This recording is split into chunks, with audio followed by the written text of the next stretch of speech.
6. The Festivities. Insert by William Goldman. This is one of those chapters again where Professor Bongiorno of Columbia, the Florentine guru, claims that Morgenstern's satiric genius is at its fullest flower. That's the way this guy talks. Fullest flower, delicious drolleries, on and on. This festivities chapter is mostly detailed descriptions of, guess what? Bingo, the festivities. It's like 89 days until the nuptials, and every high muck-a-muck in Florin has to give a due for the couple. And what Morgenstern fills his pages with is how the various richies of the time entertained. What kind of parties, what kind of food, who did the decorations, how did the seating arrangements get settled, all that kind of thing. The only interesting part, but it's not worth going through 44 pages for, is that Prince Humperdinck gets more and more interested and mannerly toward Buttercup, cutting down even a little on his hunting activities. And more important, because of the foiling of the kidnapping attempt, 3 things happen. 1, everyone is pretty well convinced that the plot was engineered by Gilder, so relations between the countries are more than a little strained. 2, Buttercup is just adored by everybody because the rumors are all over that she acted very brave, and even came through the fire swamp alive. And 3, Prince Humperdinck is, at last, in his own land, a hero. He was never popular, what with his hunting fetish and leaving the country to kind of rot once his old man got senile. But the way he foiled the kidnapping made everybody realize that this was some brave fella, and they were lucky to have him next in line to lead them. Anyhow, these 44 pages cover just about the first month of party giving, and it's not till the end of that, for my money, things get going again. Buttercup is in bed, pooped. It's late, the end of another long party, and as she waits for sleep, she wonders what sea Westley is riding on, and the giant and the Spaniard, whatever happened to them. So eventually, in 3 quick flashbacks, Morgenstern returns to what I think is the story. When Inigo regained consciousness, it was still night on the cliffs of Insanity. Far below, the waters of Florin Channel pounded. Inigo stirred, blinked, tried to rub his eyes, couldn't. His arms were tied together around a tree. Inigo blinked again, banishing cobwebs. He had gone on his knees to the man in black, ready for death. Clearly, the victor had other notions. Inigo looked around as best he could, and there it was, the 6-fingered sword, glittering in the moonlight, like lost magic. Inigo stretched his right leg as far as it would go, and managed to touch the handle. Then it was simply a matter of inching the weapon close enough to be graspable by one hand. And then it was an even simpler task to slash his bindings. He was dizzy when he stood, and he rubbed his head behind his ear, where the man in black had struck him. A lump, sizable to be sure, but not a major problem. The major problem was what to do now. Vizzini had strict instructions for occasions such as this. When a plan went wrong, go back to the beginning. Back to the beginning and wait for Vizzini. Then regroup, replan, start again. Inigo had even made a little rhyme out of it for Fezzik so the giant would not have problems remembering what to do in time of trouble. Fool, fool, back to the beginning is the rule. Inigo knew precisely where the beginning was. They had gotten the job in Florin City itself, the thieves' quarter.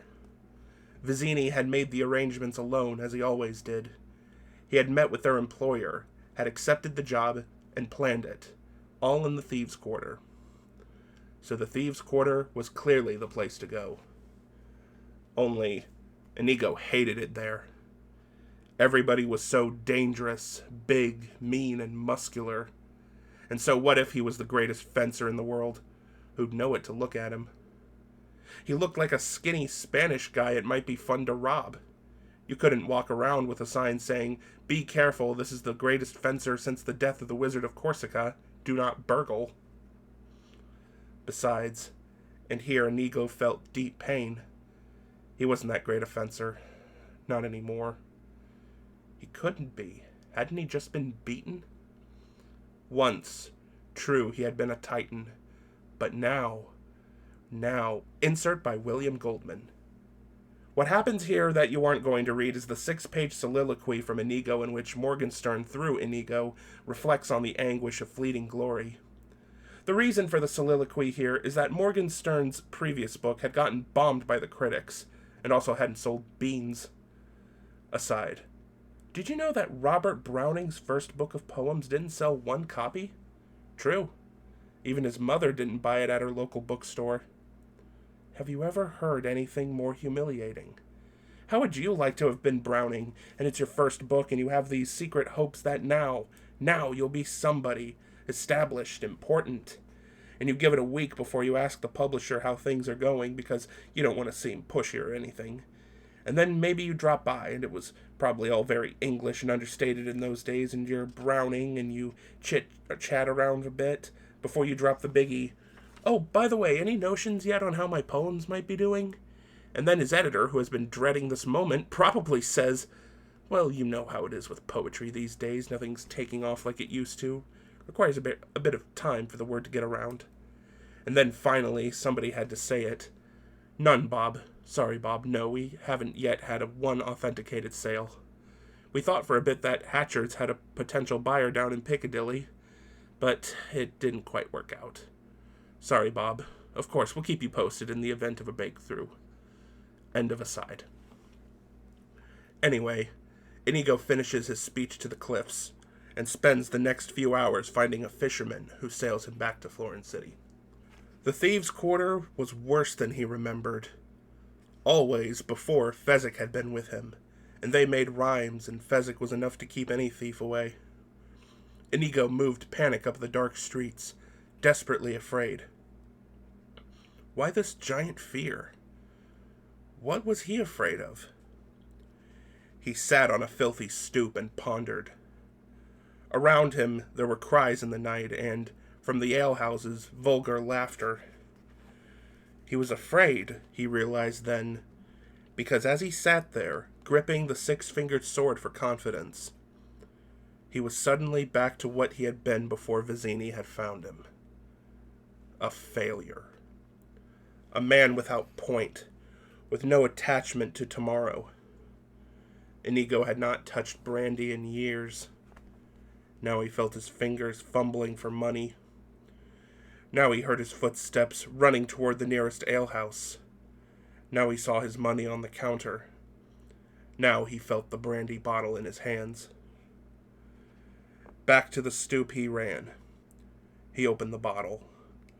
He smelled the rough brandy. He took a sip. He coughed. He took a swallow. He coughed again.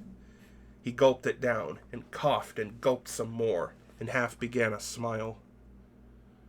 His fears were starting to leave him. After all, why should he have even been afraid? He was Inigo Montoya. The bottle was half gone now. Son of the great Domingo Montoya.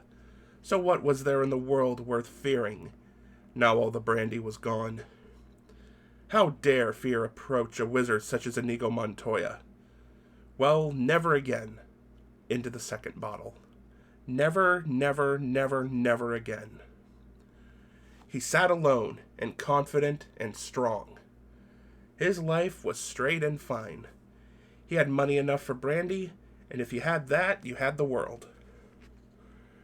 The stoop was wretched and bleak. Inigo slumped there, quite contented, clutching the bottle in his once trembling hands. Existence was really very simple when you did what you were told, and nothing could be simpler or better than what he had in store. All he had to do was wait and drink until Vizzini came. Fezzik had no idea how long he was unconscious. He only knew, as he staggered to his feet on the mountain path, that his throat was very sore where the man in black had strangled him. What to do? The plans had all gone wrong. Fezzik closed his eyes, trying to think. There was a proper place to go when plans went wrong, but he couldn't quite remember it. Inigo had even made a rhyme up for him so he wouldn't forget, And now, even with that, he was so stupid he had forgotten. Was that it? Was it stupid, stupid, go and wait for Vizzini with Cupid? That rhymed, but where was the Cupid? Dummy, dummy, go out now and fill your tummy? That rhymed too, but what kind of instructions were those? What to do, what to do? Dunce, dunce, use your brains and do it right for once? No help. Nothing was any help. He never had done anything right. Not in his whole life until Vizzini came. And without another thought, Fezzik ran off into the night after the Sicilian. Vizzini was napping when he got there. He had been drinking wine and dozed off. Fezzik dropped to his knees and put his hands in prayer position. "Vizzini, I'm sorry," he began. Vizzini napped on.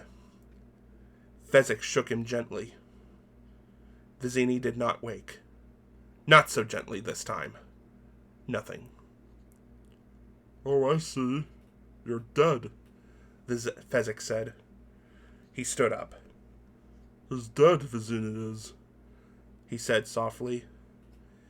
And then, with not a bit of help from his brain, a great scream of panic burst from his throat into the night. "Inigo!" And he whirled back down the mountain path, because if Inigo was alive, it would be all right. It wouldn't be the same. No, it could never be that without Vizzini in order to order them and insult them as only he could. But at least there would be time for poetry. And when Fezzik reached the cliffs of insanity, he said, "Inigo, Inigo, here I am," to the rocks, and "I'm here, Inigo, it's your Fezzik," to the trees, and "Inigo, Inigo, answer me, please," all over, until there was no other conclusion to draw, but that just as there was now no Vizzini, there was also no Inigo. And that was hard. It was, in point of fact, too hard for Fezzik. So he began to run, crying out, "Be with you in a minute, Inigo," and "Right behind you, Inigo," and "Hey, Inigo, wake up." Wait up, straight up, which was the way he ran, and wouldn't there be fun with rhymes once he and Inigo were together again? But after an hour or so of shouting, his throat gave out because he had, after all, been strangled, almost to death in the very recent past. On he ran, on and on and on, until finally he reached a tiny village, and found, just outside town, some nice rocks that formed kind of a cave, almost big enough for him to stretch out in. He sat with his back against a rock, and his hands around his knees, and his throat hurting until the village boys found him. They held their breath, and crept as close as they dared.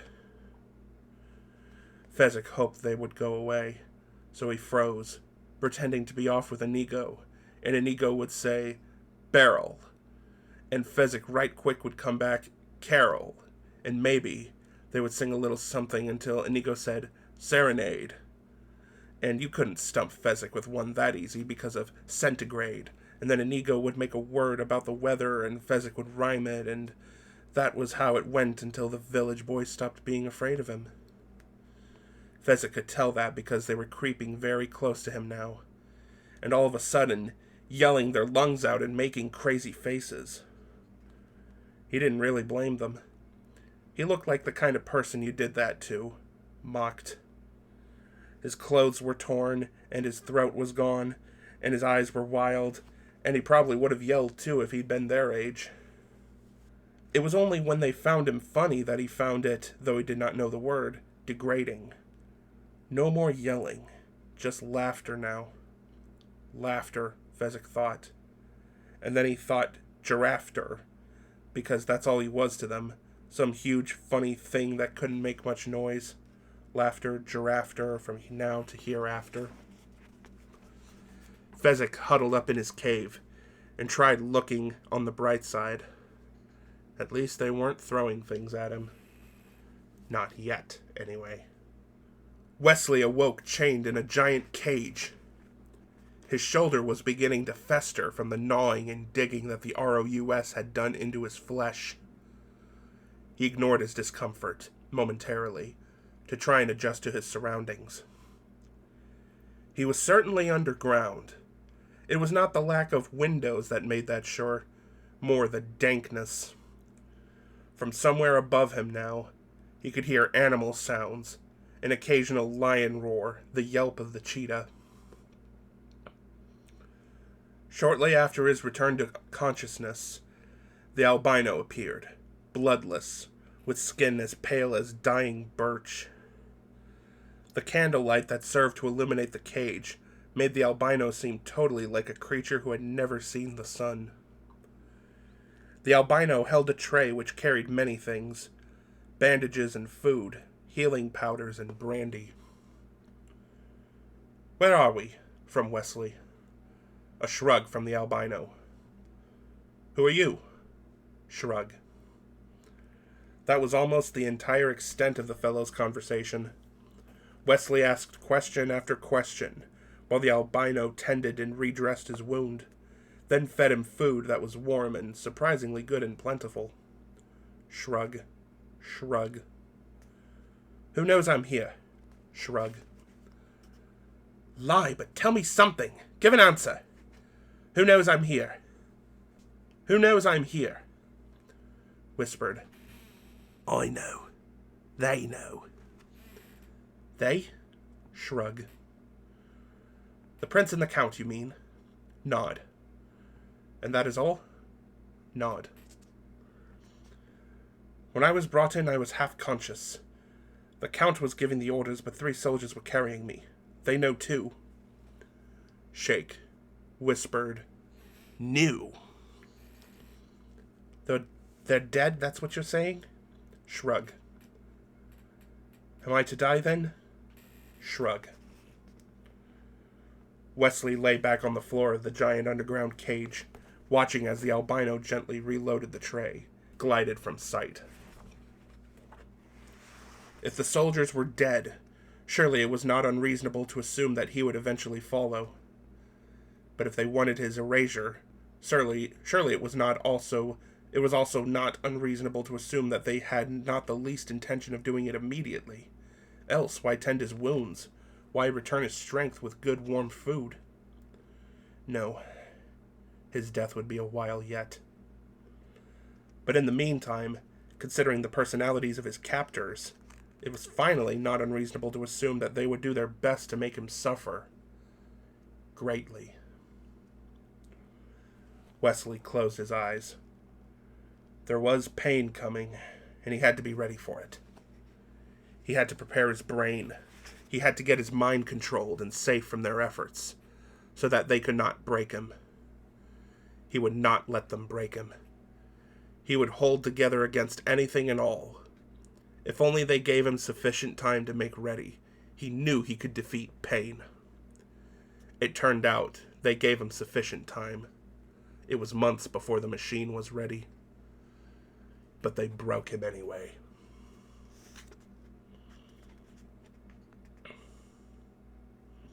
At the end of the 30th day of festivities, with 60 days more of partying to enjoy, Buttercup was genuinely concerned that she might lack the strength to endure.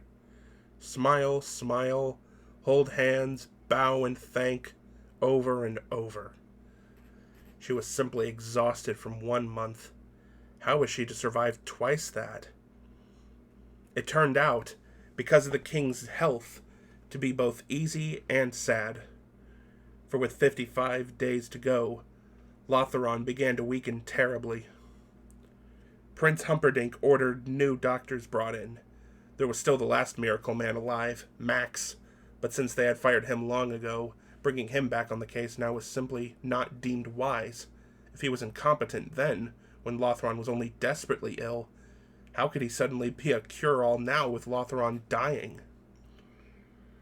The new doctors all agreed on various tried and true medications, and within 48 hours of their coming on the case, the king was dead. The wedding date, of course, was unchanged. It wasn't every day a country had a 500th anniversary. But all the festivities were either curtailed entirely or vastly cut down. And Prince Humperdinck became, 45 days before the wedding, King of Florin. And that changed everything, because before he had taken nothing but his hunting seriously.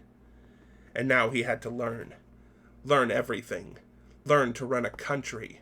And he buried himself in books and wise men and how did you tax this and when should you tax that, and foreign entanglements and who could be trusted and how far and with what. And before her lovely eyes, Humperdinck changed from a man of fear and action to one of frenzied wisdom, because he had to get it all straight now before any other country dared interfere with the future of Florin. So the wedding, when it actually took place, was a tiny thing and brief, sandwiched in between a minister's meeting and a treasury crisis, and Buttercup spent her first afternoon as queen wandering around the castle, not knowing what in the world to do with herself. It wasn't until King Humperdinck walked out on the balcony with her to greet the gigantic throng that had spent the day in patient waiting that she realized it had happened. She was the queen. Her life, for whatever it was worth, belonged now to the people. They stood together on the castle balcony, accepting the cheers, the cries, the endless, thunderous hip-hips, until Buttercup said, "Please, may I walk once more among them?" And the king said with a nod that she might. And down she went again, as on the day of the wedding announcement, radiant and alone. And again the people swept apart to let her pass, weeping and cheering and bowing, and then one person booed. On the balcony, watching it all, Humperdinck reacted instantly, gesturing soldiers into the area where the sound had come from, dispatching more troops quickly down to surround the queen, and like clockwork, Buttercup was safe, the booer apprehended and led away. "Hold a moment," Buttercup said, still shaken by the unexpectedness of what had happened. The soldier who held the booer stopped. "Bring her to me," Buttercup said. And in a moment, the booer was right there, eye to eye. It was an ancient woman, withered and bent, and Buttercup thought of all the faces that had gone by in her lifetime, but this one she could not remember.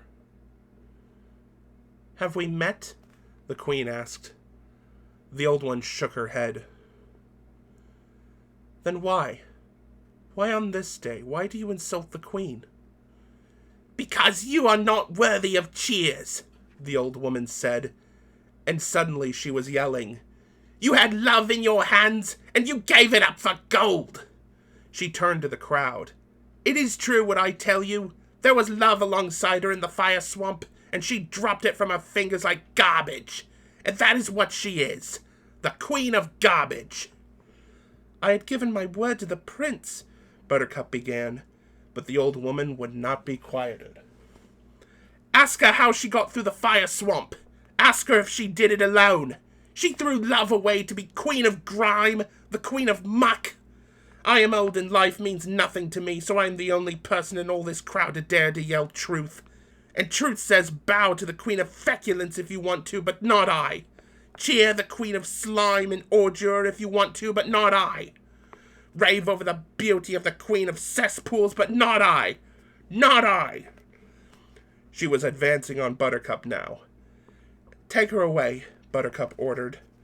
But the soldiers could not stop her, and the old woman kept coming on, her voice getting louder and louder and louder, and louder and louder and louder, and Buttercup woke up screaming. She was in her bed, alone, safe. The wedding was still 60 days away.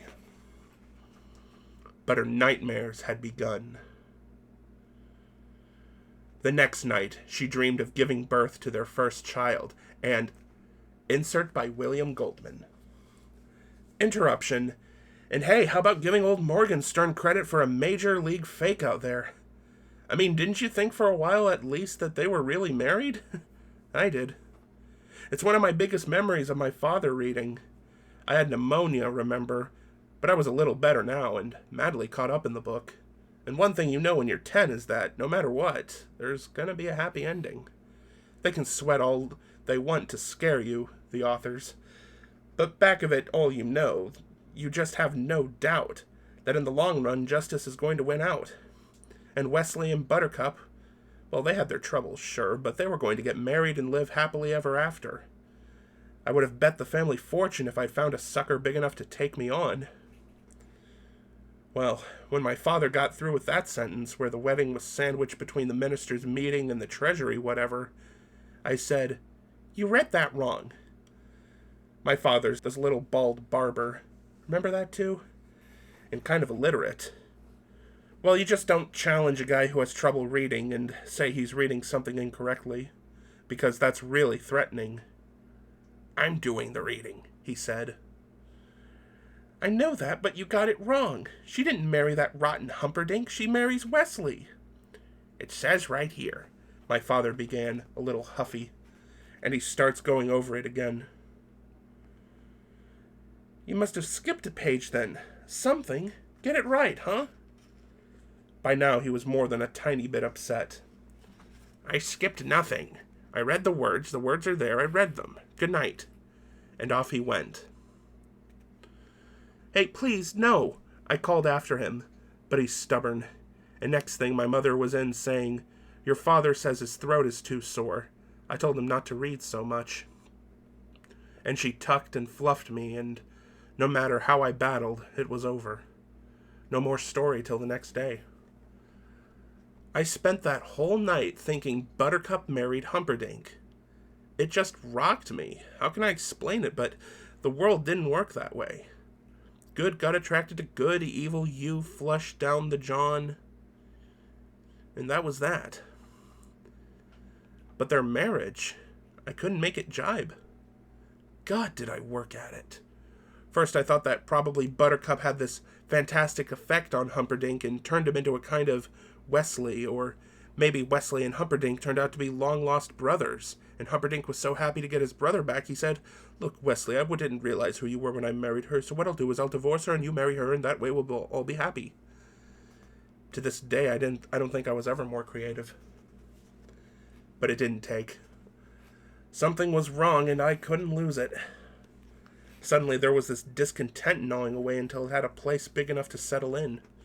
And then it curled up and stayed there, and it's still inside me working as I write this now.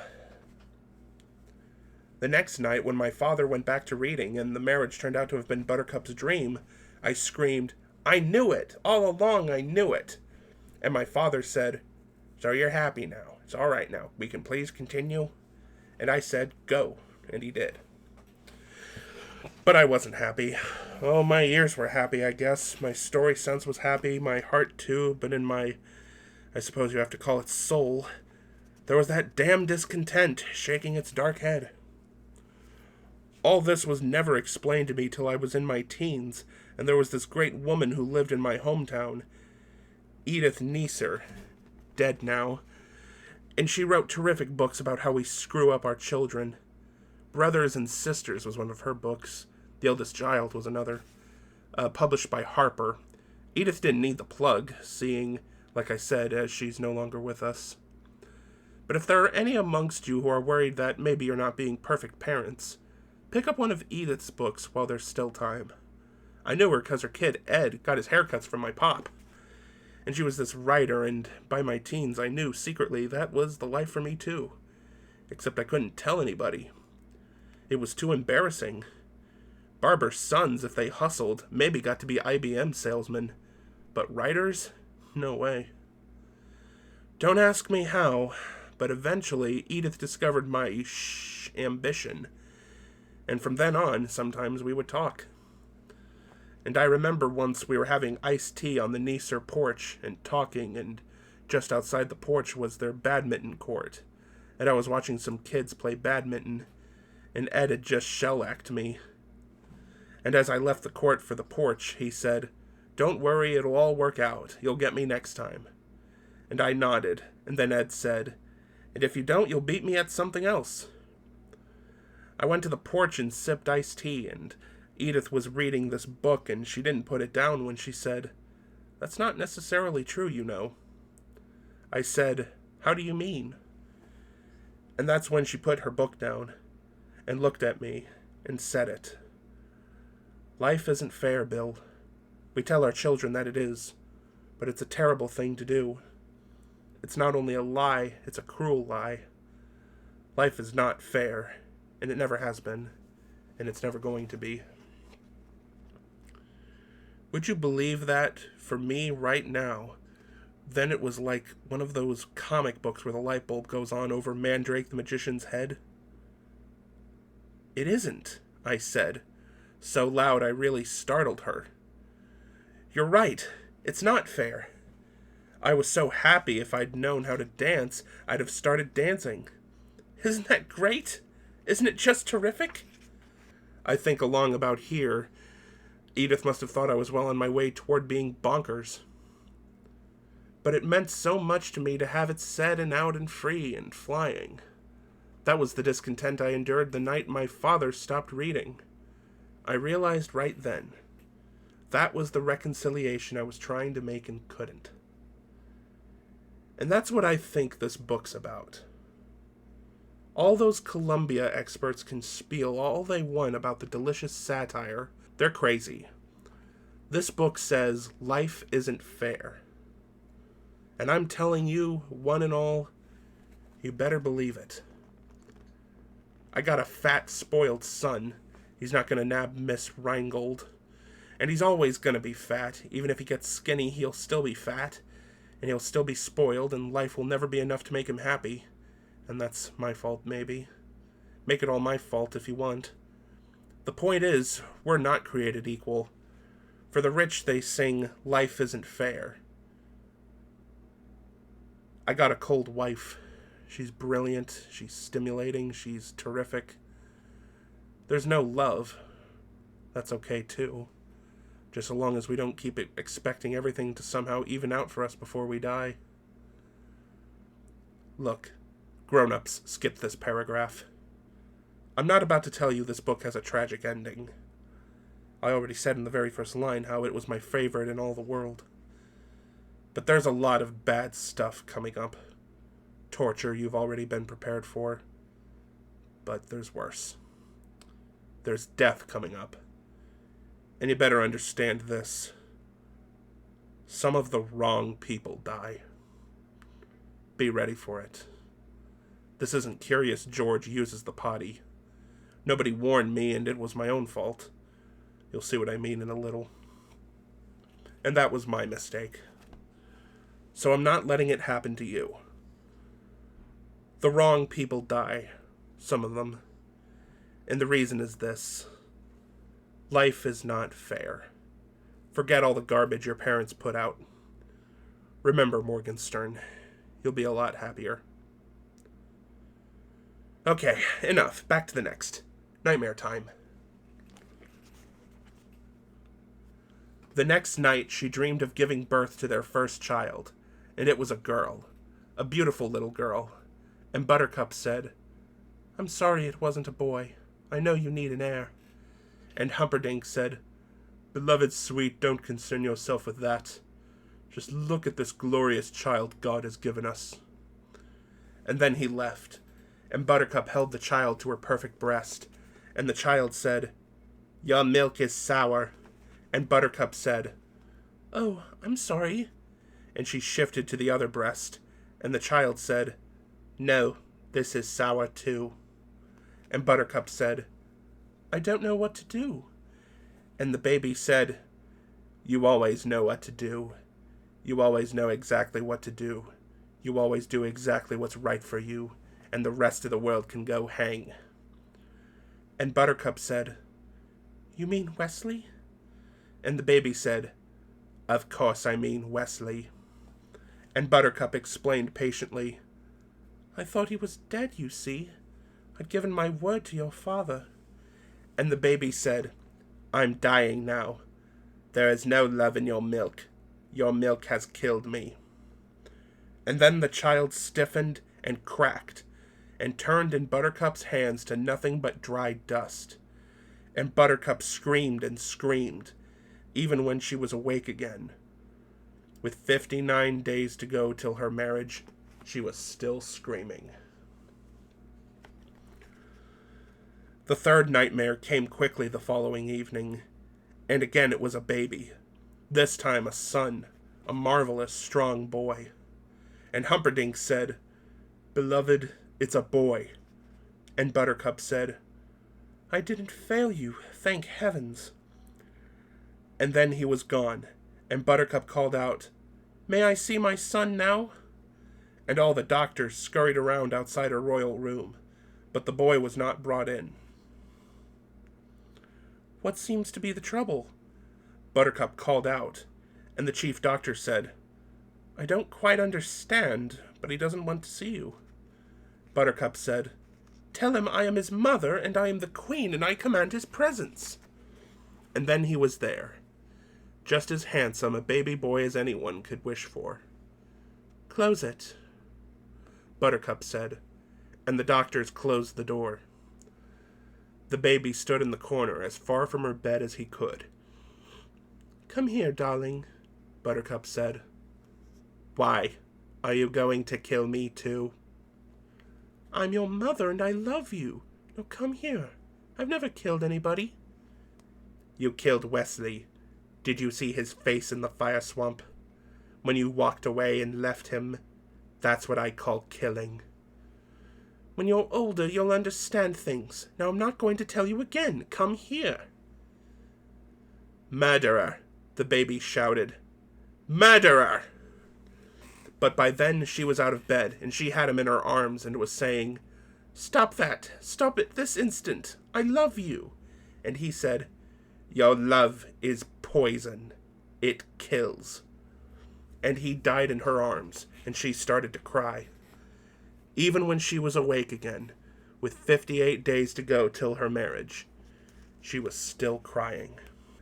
The next night, she simply refused to go to sleep. Instead, she walked and read and did needlework and drank cup after cup of steaming tea from the Indies. She felt sick with weariness, of course, but such was her fear of what she might dream that she preferred any waking discomfort to whatever sleep might have to offer. And at dawn, her mother was pregnant. No, more than pregnant. Her mother was having a baby. And as Buttercup stood there in the corner of the room, she watched herself being born. And her father gasped at her beauty, and so did her mother, and the midwife was the first to show concern. The midwife was a sweet woman, known throughout the village for her love of babies. And she said, "Look, trouble." And the father said, "What trouble? Where before did you ever see such beauty?" And the midwife said, "Don't you understand why she was given such beauty? It's because she has no heart. Here, listen. The baby is alive, but there is no beat." And she held Buttercup's chest against the father's ear, and the father could only nod and say, "We must find a miracle man to place a heart inside." But the midwife said, "That could be wrong, I think. I've heard before of creatures like this, the heartless ones, and as they grow bigger they get more and more beautiful, and behind them is nothing but broken bodies and shattered souls. And these without hearts are anguish bringers. And my advice would be, since you're both still young, to have another child, a different child, and be rid of this one now. But of course the final decision is up to you." And the father said to the mother, "Well?" And the mother said, "Since the midwife is the kindest person in the village, she must know a monster when she sees one. Let's get to it." So Buttercup's father and Buttercup's mother put their hands to the baby's throat, and the baby began to gasp. Even when Buttercup was awake again, at dawn, with 57 days to go till her marriage, she could not stop gasping. From then on, the nightmares became simply too frightening. When there were 50 days to go, Buttercup knocked one night on the door to Prince Humperdinck's chambers. She entered when he bid her to. "I see trouble," he said. "You look very ill." And so she did. Beautiful, of course, still that, but in no way well. Buttercup did not see quite how to begin. He ushered her into a chair. He got her water. She sipped at it, staring straight dead ahead. He put the glass to one side. "At your convenience, Princess," he said. "It comes to this," Buttercup began. "In the fire swamp, I made the worst mistake in all the world. I love Westley. I always have. It seems I always will. I did not know this when you came to me. Please believe what I am about to say. When you said that I must marry you or face death, I answered, 'Kill me.' I meant that. I mean this now, too. If you say I must marry you in 50 days, I will be dead by morning." The prince was literally stunned. After a long moment, he knelt by Buttercup's chair, and, in his gentlest voice, started to speak. "I admit that when we first became engaged, there was to be no love involved. That was as much my choice as yours, though the notion may have come from you. But surely you must have noticed in this last month of parties and festivities a certain warming of my attitude." "I have. You have been both sweet and noble." "Thank you. Having said that, I hope you appreciate how difficult this next sentence is for me to say. I would die myself rather than cause you unhappiness by standing in the way of your marrying the man you love." Buttercup wanted almost to weep with gratitude. She said, "I will bless you all my days for your kindness." Then she stood. "So it's settled. Our wedding is off." He stood too, except for perhaps one thing. "That being?" "Have you considered the possibility that he might not now want any longer to marry you?" Until that moment, she had not. "You were, I hate to remind you, not altogether gentle with his emotions in the fire swamp. Forgive me for saying that, beloved, but you did leave him in the lurch, in a manner of speaking." Buttercup sat down hard, her turn now to be stunned. Humperdinck knelt again beside her. "This Westley of yours, this sailor boy, he has pride?" Buttercup managed to whisper, "More than any man alive, I sometimes think." "Well, consider then, dearest. Here he is, off sailing somewhere with the dread pirate Roberts. He has had a month to survive the emotional scars you dealt him. What if he wants now to remain single? Or worse, what if he has found another?" Buttercup was now even beyond whispering. "I think, sweetest child, that we should strike a bargain, you and I. If Westley wants to marry you still, bless you both. If, for reasons unpleasant to mention, his pride will not let him, then you will marry me, as planned, and be the Queen of Florin." "He couldn't be married, I'm sure. Not my Westley." She looked at the prince. "But how can I find out?" "What about this? You write him a letter, telling him everything. We'll make 4 copies. I'll take my 4 fastest ships and order them off in all directions. The dread pirate Roberts is never often more than a month's sail from Florin. Whichever of my ships finds him will run the white flag of truce, deliver your letter, and Westley can decide. If no, he can speak that message to my captain. If yes, my captain will sail him here to you, and I will have to content myself somehow with a lesser bride." I'm not sure, but I definitely think that this is the most generous decision I have yet heard."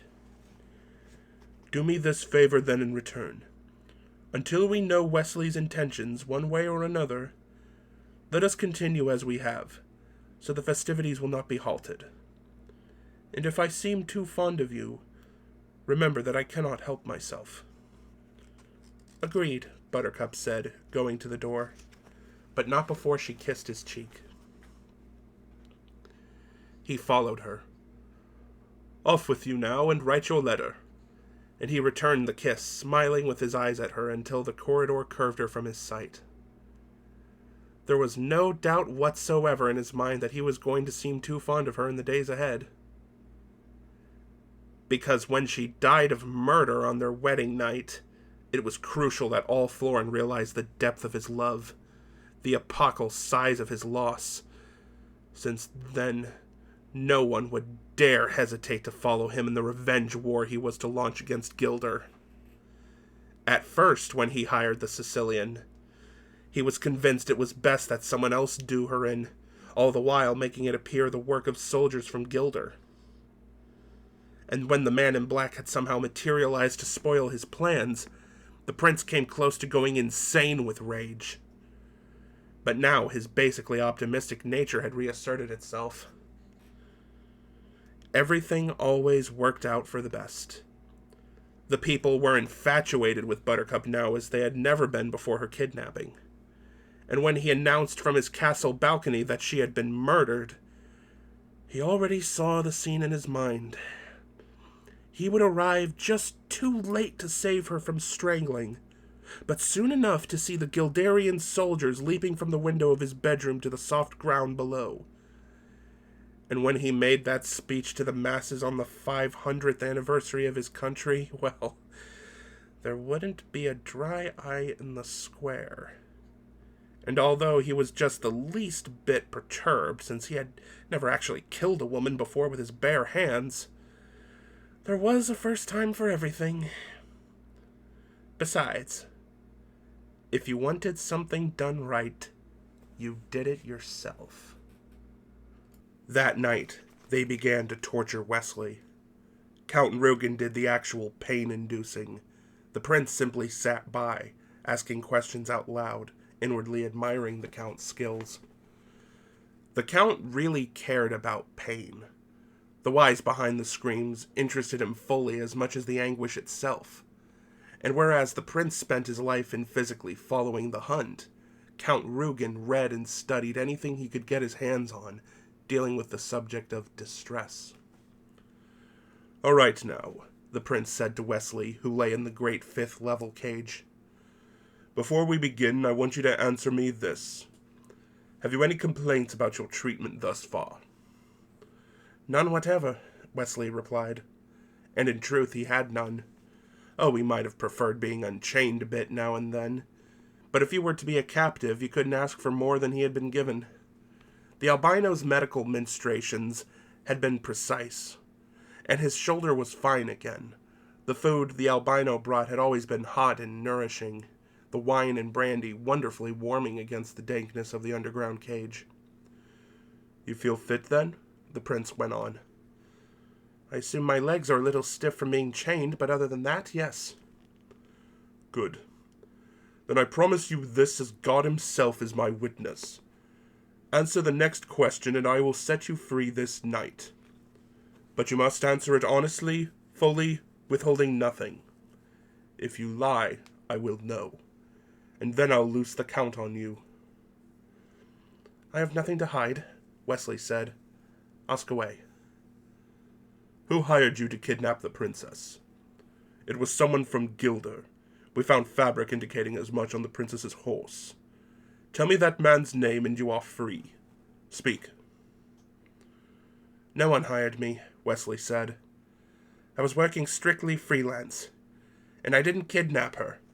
I saved her from others who were doing that very thing." "You seem a reasonable fellow, and my princess claims to have known you many years. So I will give you, on her account, one last and final chance. The name of the man in Gilder who hired you. Tell me, or face torture." "No one hired me, I swear." The Count set fire to Westley's hands. Nothing permanent or disabling. He just dipped Wesley's hands in oil and brought a candle close enough to set things bubbling. When Westley had screamed, "No one! No one! No one! On my life!" a sufficient number of times, the Count dipped Wesley's hands in water. and he and the prince left via the underground entrance, leaving the medication to the albino, who was always nearby during the torturing times, but never visible enough to be distracting. "I feel quite invigorated," the Count said as he and the prince began to ascend the underground staircase. It's a perfect question. He was telling the truth, clearly. We both know that.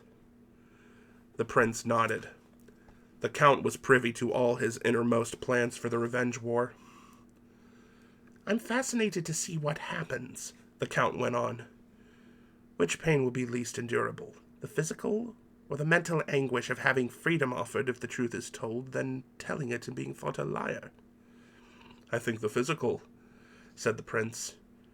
"I think you're wrong," said the Count. Actually, they were both wrong. Westley suffered not at all throughout. His screaming was totally a performance to please them.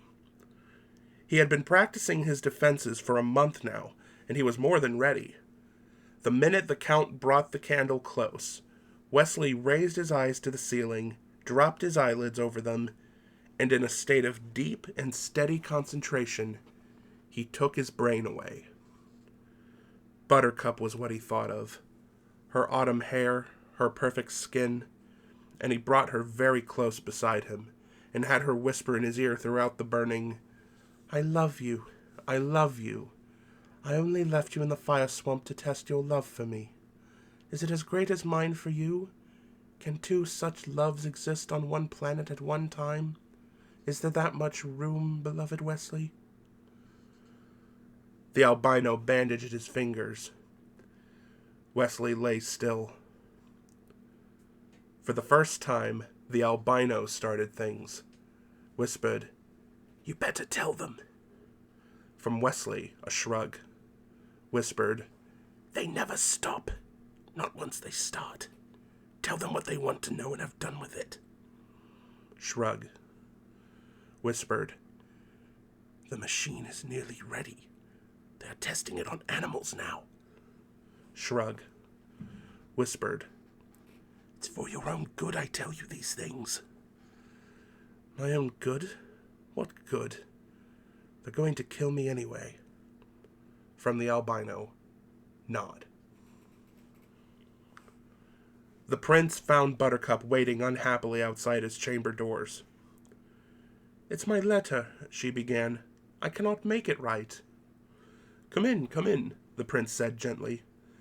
"Maybe we can help you." She sat down in the same chair as before.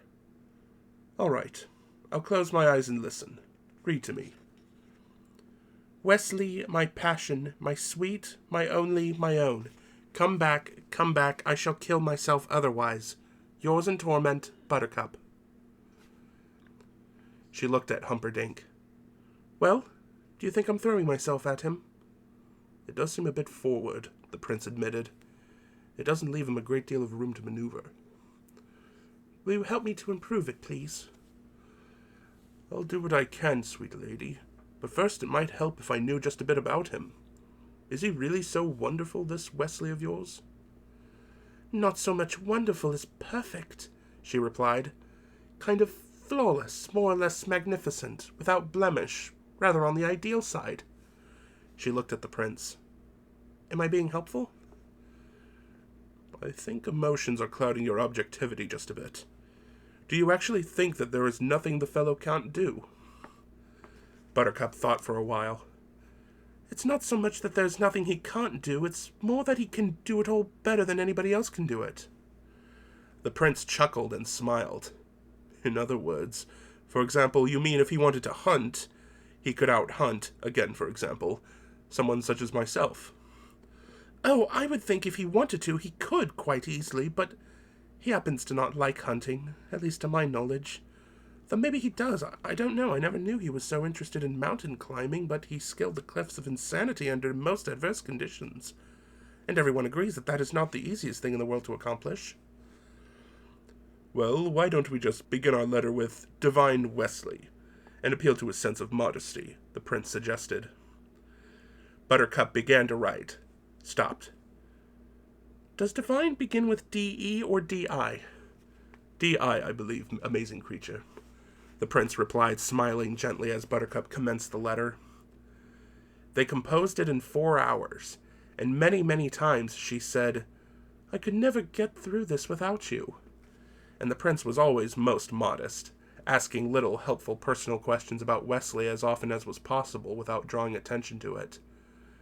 And in this way, well before dawn, she told him, smiling as she remembered, of Wesley's early fears of spinning ticks. And that night, in the 5th level cage, the prince asked, as he was to always ask, Tell me the name of the man in Gilder who hired you to kidnap the princess, and I promise you immediate freedom. And Westley replied, as he was always to reply, No one. I was alone. And the count, who had spent the day getting the spinners ready, placed them carefully on Wesley's skin, and Westley closed his eyes and begged and pleaded.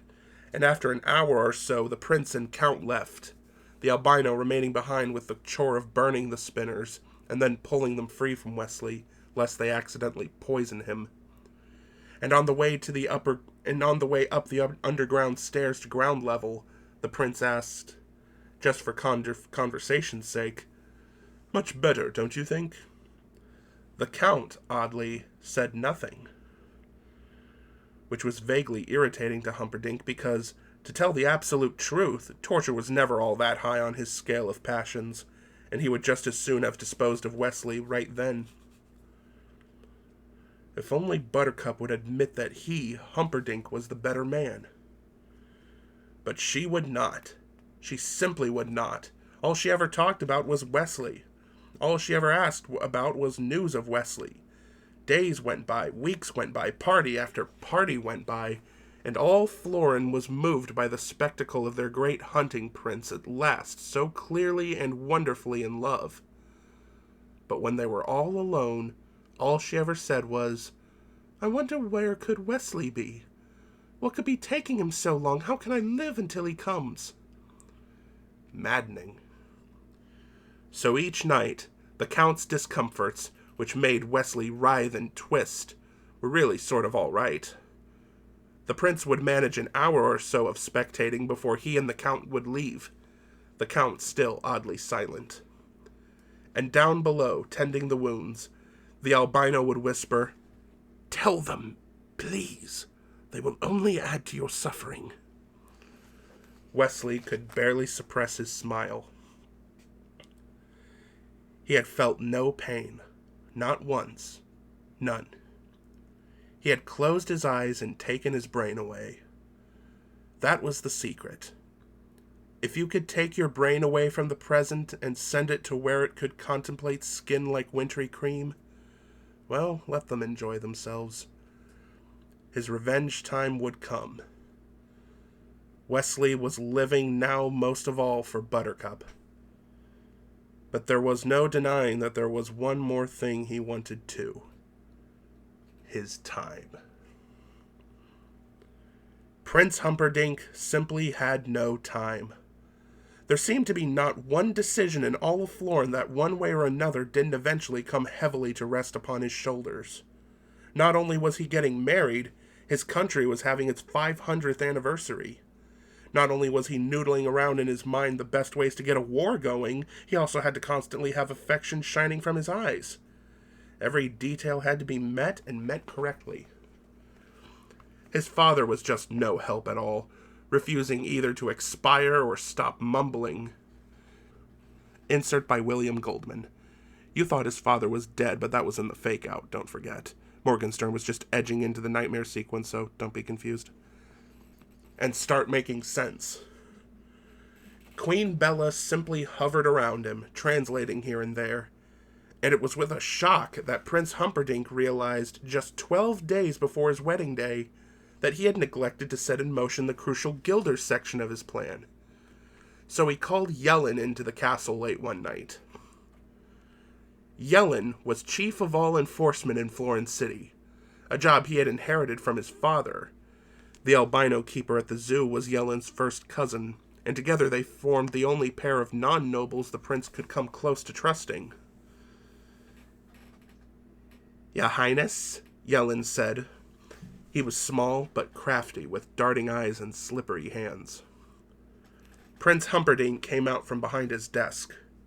He moved close to Yellen and looked carefully around before saying softly, I have heard from unimpeachable sources that many men of Gilder have, of late, begun to infiltrate our thieves' quarter. They are disguised as Florinese, and I am worried. I've never heard of such a thing, Yellen said. The prince has spies everywhere. I understand, said Yellen. And you think, since the evidence points that they tried to kidnap your fiancé once, such a thing might happen again? It's a possibility. I'll close off the thieves' quarter then, Yellen said. No one will enter and no one will leave. Not good enough, said the prince. I want the thieves' quarter emptied, and every villain jailed until I am safely on my honeymoon. Yellen did not nod quickly enough, so the prince said, State your problem. My men are not always too happy at the thought of entering the thieves' quarter. Many of the thieves resist change. Root them out. Form a brute squad, but get it done. It takes at least a week to get a decent brute squad going, Yellen said. But that is time enough. He bowed and started to leave. And that was when the scream began. Yellen had heard many things in his life, but nothing quite so eerie as this. He was a brave man, but this sound frightened him. It was not human, but he could not guess the throat of the beast it came from. It was actually a wild dog on the first level of the zoo. But no wild dog had ever shrieked like that before. But then, no wild dog had ever been put in the machine. The sound grew in anguish, and it filled the night sky as it spread across the castle grounds, over the walls, even into the great square beyond. It would not stop. It simply hung now below the sky, an audible reminder of the existence of agony. In the great square, half a dozen children screamed back at the night, trying to blot out the sound. Some wept, some only ran for home. Then it began to lessen in volume. Now it was hard to hear in the great square. Now it was gone. Now it was hard to hear on the castle walls. Now it was gone from the castle walls. It shrunk across the grounds toward the first level of the Zoo of Death, where Count Rugen sat fiddling with some knobs. The wild dog died. Count Rugen rose, and it was all he could do to bury his own shriek of triumph. He left the zoo and ran toward Prince Humperdinck's chambers. Yellen was just going when the Count got there. The prince was seated now behind his desk. When Yellen was gone and they were alone, the Count bowed to his majesty. The machine, he said at last, works. Prince Humperdinck took a while before answering. It was a ticklish situation, granted he was the boss, the Count merely an underling, but still, no one in all of Florin had Rugen's skills. As an inventor, he had, obviously, at last, rid the machine of all defects. As an architect, he had been crucial in the safety factors involved in the Zoo of Death, and it had undeniably been Rugen who had arranged for the only survivable entrance being the underground 5th level one. He was also supportive to the prince in all endeavors of hunting and battle, and he didn't give a follower like that a quick, "Get away, boy, you bother me." So the prince indeed took a while. "Look, Ty," he said finally, "I'm just thrilled you smoothed all the bugs out of the machine. I never for a minute doubted you'd get it right eventually, and I'm really anxious as can be to see it working. But how can I put this? I can't keep my head above water 1 minute to the next. It's not just the parties and the goo-gooing with what's-her-name. I've got to decide how long the 500th anniversary parade is going to be, and where does it start, and when does it start, and which nobleman gets to march in front of which other nobleman so that everyone's still speaking to me at the end of it. Plus I've got a wife to murder and a country to frame for it. Plus I've got to get the war going once all that's happened. And all this is stuff I've got to do myself. Here's what it all comes down to. I'm just swamped, Ty. So how about if you go to work on Westley and tell me how it goes? When I get the time, I'll come watch, and I'll make sure it'll be just wonderful. But for now, what I'd like is a little breathing room. No hard feelings? Count Rugen smiled. None. And there weren't any. He always felt better when he could dole out pain alone. You could concentrate much more deeply when you were alone with agony. I knew you'd understand, Ty. There was a knock on the door, and Buttercup stuck her head in. Any news? She said. The prince smiled at her and sadly shook his head. I promise to tell you the second I hear a thing. It's only 12 days, though. Plenty of time, Dosette, darling. Now don't worry yourself. I'll leave you, Buttercup said.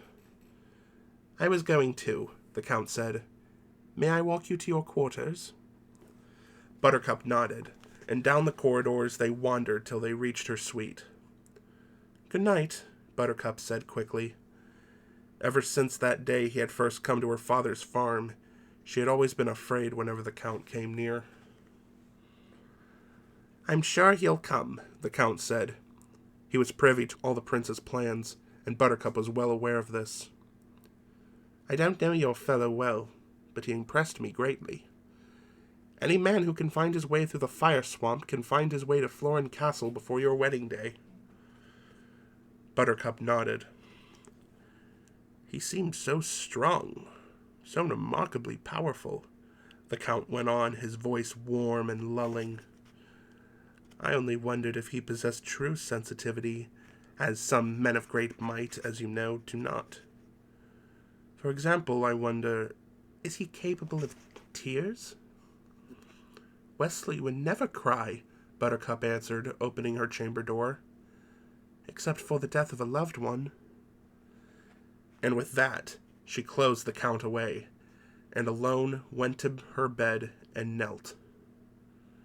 Westley, she thought then, do come, please. I've begged you in my thoughts now these many weeks, and still no word. Back when we were on the farm, I thought I loved you, but that was not love. When I saw your face behind the mask on the ravine floor, I thought I loved you, but that was again nothing more than deep infatuation. Beloved, I think I love you now, and I pray you only give me the chance to spend my life in constant proving. I could spend my life in the fire swamp and sing from morn till night if you were by me. I could spend eternity sinking down through snow sand if my hand held your hand. My preference would be to at last eternity with you beside me on a cloud, but hell would also be a lock if Westley was with me. She went on that way, silent hour after silent hour. She had done nothing else for 38 evenings now, and each time her ardor deepened, her thoughts became more pure. Westley, Westley, flying across the 7 seas to claim her. For his part, and quite without knowing, Westley was spending his evenings in much the same fashion. After the torture was done, when the albino had finished tending his slashes or burns or breaks, when he was alone in the giant cage, he sent his brain to Buttercup, and there it dwelled. He understood her so well. In his mind, he realized that moment he left her on the farm when she swore love. Certainly she meant it, but she was barely 18. What did she know of the depth of the heart? Then again, when he had removed his black mask and she had tumbled to him, surprise had been operating, stunned astonishment as much as emotion. But just as he knew that the sun was obliged to rise each morning in the east, no matter how much a western arisal might have pleased it, so he knew that Buttercup was obliged to spend her love on him. Gold was inviting, and so was royalty, but they could not match the fever in his heart. And sooner or later, she would have to catch it. She had less choice than the sun. So when the Count appeared with the machine, Westley was not particularly perturbed. As a matter of fact, he had no idea what the Count was bringing with him into the giant cage. As a matter of absolute fact, the Count was bringing nothing. It was the albino who was doing the actual work, making trip after trip with thing after thing. That was what it really looked like to Westley. Things. Little soft-rimmed cups of various sizes, and a wheel most likely, and another object that could turn out to be either a lever or a stick. It was hard to tell. "A good evening to you," the Count began. He had never, to Wesley's memory, shown such excitement. Westley made a very weak nod in return. Actually, he felt about as well as ever, but it didn't do to let that kind of news get around. "Feeling a bit under the weather?" the Count asked. Westley made another feeble nod. The albino scurried in and out, bringing more things, wire-like extensions, stringy and endless. "That will be all," the Count said finally. Nod. Gone. "This is the machine," the Count said when they were alone. "I've spent 11 years constructing it. As you can tell, I'm rather excited and proud." Westley managed an affirmative blink. "I'll be putting it together for a while." And with that, he got busy. Westley watched the construction with a good deal of interest and, logically enough, curiosity. "You heard that scream a bit earlier on this evening?" Another affirmative blink. "That was a wild dog. The machine caused the sound." It was a very complex job the Count was doing, but the 6 fingers on his right hand never for a moment seemed in doubt as to just what to do. "I'm very interested in pain," the Count said, "as I'm sure you've gathered it these past months. In an intellectual way, actually. I've written, of course, for the more learned journals on the subject. Articles, mostly. At the present, I'm engaged in writing a book. My book. The book, I hope. The definitive work on pain, at least as we know it now." Westley found the whole thing fascinating. He made a little groan. "I think pain is the most underrated emotion available to us," the Count said. "The serpent, to my interpretation, was pain. Pain has been with us always, and it has always irritated me when people say as important as life and death, because the proper phrase, to my mind, should be as important as pain and death." The Count fell silent for a time then, as he began and completed a series of complex adjustments. "One of my theories," he said somewhat later, "is that pain involves anticipation. Nothing original, I admit. But I'm going to demonstrate to you what I mean. I will not, underline not, use the machine on you this evening. I could. It's steady and tested. But instead, I will simply erect it and leave it beside you, for you to stare at the next 24 hours, wondering just what it is and how it works, and can it really be as dreadful as all that?" He tightened some things here, loosened some more over there, tugged and patted and shaped. The machine looked so silly, Westley was tempted to giggle. Instead, he groaned again. "I'll leave you to your imagination, then," the Count said, and he looked at Westley. "But I want you to know one thing before tomorrow night happens to you, and I mean it. You are the strongest, most brilliant and brave, the most altogether worthy creature it has ever been my privilege to meet. And I feel almost sad that, for the purposes of my book and future pain scholars, I must destroy you. Thank you, Westley breathed softly. The Count went to the cage door and said over his shoulder, "And you can stop all your performing about how weak and beaten you are. You haven't fooled me for a month. You're practically as strong now as on the day you entered the fire swamp. I know your secret, if that's any consolation to you." Secret? Hushed, strained. "You've been taking your brain away," the Count cried. "You haven't felt the least discomfort in all these months. You raise your eyes and drop your eyelids, and then you're off. Probably with, I don't know, her most likely. Good night now. Try and sleep. I doubt you'll be able to. Anticipation, remember?"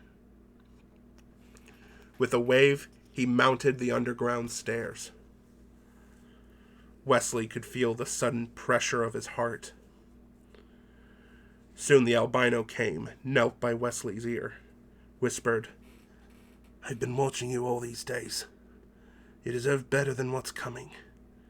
I'm needed. No one else feeds the beast as I do. I'm safe. They won't hurt me.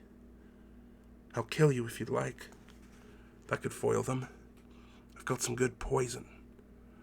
I beg you, I've seen the machine. I was there when the wild dog screamed. Please let me kill you. You'll thank me, I swear." "I must live," whispered. "But," interruption, "they will not reach me. I'm all right. I'm fine. I'm alive, and I will stay that way." He said the words loud, and he said them with passion. But for the first time in a long time, there was terror. "Well, could you sleep?" the Count asked the next night upon his arrival in the cage. "Quite honestly, no," Westley replied in his normal voice. "I'm glad you're being honest with me. I'll be honest with you. No more charades between us," the Count said, putting down a number of notebooks and quill pens and ink bottles. "I must carefully track your reactions," he explained. "In the name of science?" The Count nodded. "If my experiments are valid, my name will last beyond my body. It's immortality I'm after, to be quite honest." He adjusted a few knobs on the machine. "I suppose you're naturally curious as to how this works." "I've spent the night pondering, and I know no more than when I started. It appears to be a great conglomeration of soft-rimmed cups of infinitely varied sizes, together with a wheel and a dial and a lever. What it does is beyond me." "Also glue," added the Count, pointing to a small tub of thick stuff, "to keep the cups attached." And with that he went to work, taking cup after cup, touching the soft rims with glue, and setting them against Wesley's skin. "Eventually I'll have to put one on your tongue, too," the Count said. "But I'll save that for last, in case you have any questions." "Certainly isn't the easiest thing to get set up, is it?" "I'll be able to fix that in later models," the Count said. "At least those are my present plans." And he kept right on putting cup after cup on Wesley's skin, until every inch of exposed surface was covered. "So much for the outside," the Count said then. "This next is a bit more delicate. Try not to move." "I'm chained hand, head, and foot," Westley said. "How much movement do you think I'm capable of?" "Are you really as brave as you sound, or are you a little frightened? The truth, please. This is for posterity, remember." "I'm a little frightened," Westley replied. The Count jotted that down, along with the time. Then he got down to the fine work, and soon there were tiny, tiny, soft-rimmed cups on the inside of Wesley's nostrils, against his eardrums, under his eyelids, above and below his tongue, and before the Count arose, Westley was covered inside and out with the things. "Now all I do," the Count said very loudly, hoping Westley could hear, is get the wheel going to its fastest spin so that I have more than enough power to operate, and the dial can be set from 1 to 20, and this being the first time, I will set it at its lowest setting, which is 1. And then all I need do is push the lever forward, and we should, if I haven't gummed it up, be in full operation.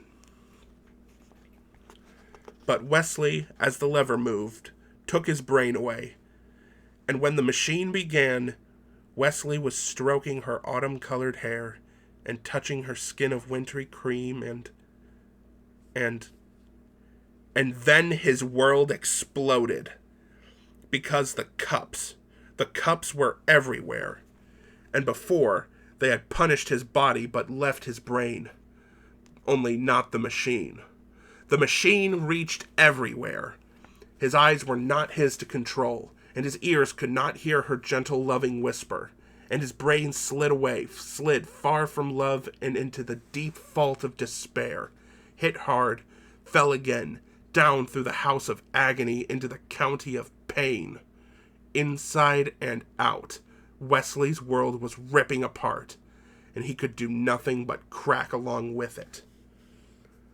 The Count turned off the machine then, and as he picked up his notebooks, he said, "As you no doubt know, the concept of the suction pump is centuries old. Well, basically, that's all this is. Except instead of water, I'm sucking life. I've just sucked away 1 year of your life. Later, I'll set the dial higher, certainly to 2 or 3, perhaps even to 5. Theoretically, 5 should be 5 times more severe than what you've just endured. So please be specific in your answers.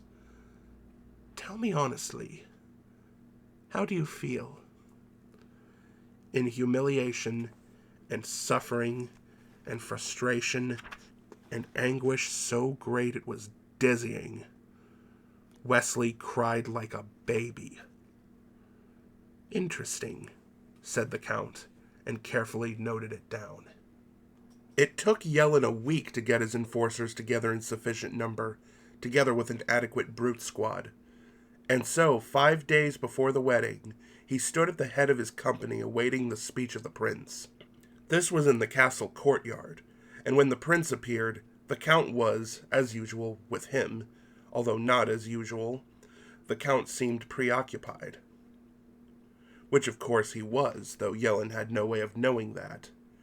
The Count had sucked 10 years from Westley this past week, and with a life of 65 that was average for a Florinese male, the victim had approximately 30 years remaining, assuming he was about 25 when they started experimenting. But how best to go about dividing that? The Count was simply in a quandary. So many possibilities, but which would prove, scientifically, most interesting? The Count sighed. Life was never easy. "You are here," the prince began, "because there may be another plot against my beloved. I charge each and every one of you with being her personal protector. I want the thieves' quarter empty, and all the inhabitants jailed 24 hours before my wedding. Only then will I rest easy. Gentlemen, I beg you, think of this mission as being an affair of the heart, and I know you will not fail." With that he pivoted, and followed by the Count, hurried from the courtyard, leaving Yellen in command. The conquest of the thieves' quarter began immediately. Yellen worked long and hard at it each day, but the thieves' quarter was a mile square, so there was much to do. Most of the criminals had been through unjust and illegal roundups before, so they offered little resistance. They knew the jails were not celled enough for all of them, so if it meant a few days' incarceration, what did it matter? There was, however, a second group of criminals, those who realized that capture meant, for various past performances, death, and these, without exception, resisted. In general, Yellen, through adroit handling of the brute squad, was able to bring these bad fellows eventually under control. Still, 36 hours before the sunset wedding, there were half a dozen holdouts left in the thieves' quarter. Yellen arose at dawn, and tired and confused. Not one of the captured criminals seemed to come from Gilder. He gathered the best of the brute squad and led them into the thieves' quarter for what simply had to be the final foray. Yellen went immediately to Falkbridge's alehouse, first sending all save 2 brutes off on various tasks, keeping a noisy one and a quiet one for his own needs. He knocked on Falkbridge's door and waited. Falkbridge was by far the most powerful man in the thieves' quarter. He seemed almost to own half of it, and there wasn't a crime of any dimension he wasn't behind. He always avoided arrest, and everyone except Yellen thought Falkbridge must be bribing somebody. Yellen knew he was bribing somebody, since every month, rain or shine, Falkbridge came to Yellen's house and gave him a satchel full of money. "Who?" Falkbridge called from inside the alehouse. "The chief of all enforcement in Florence City, accompanied by brutes," Yellen replied. Completeness was one of his virtues. "Oh." Falkbridge opened the door. For a power, he was very unimposing, short and chubby. "Come in." Yellen entered, leaving the 2 brutes in the doorway. "Get ready and be quick," Yellen said. "Hey, Yellen, it's me," Falkbridge said softly. I know, Yellen said softly right back. "But please, do me a favor, get ready." "Pretend I did. I'll stay in the alehouse, I promise. I got enough food, no one will ever know." "The prince is without mercy," Yellen said. "If I let you stay and I'm found out, that's it for me." "I've been paying you 20 years to stay out of jail. You're a rich man just so I don't have to go to jail. Where's the logic of me paying you and no advantages?" "I'll make it up to you. I'll get you the best cell in Florence City. Don't you trust me?" "How can I trust a man I pay 20 years to stay out of jail when all of a sudden the minute a little extra pressure's on, he says go to jail? I'm not going." "You!" Yellen signaled to the noisy one. The brute started running forward. "Put this man in the wagon immediately," Yellen said. Falkbridge was starting to explain when the noisy one clubbed him across the neck. "Not so hard!" Yellen cried. The noisy one picked up Falkbridge, tried dusting his clothes. "Is he alive?" Yellen asked. "See, I didn't know you wanted him breathing in the wagon, so I thought you only wanted him in the wagon breathing or not, so—" "Enough!"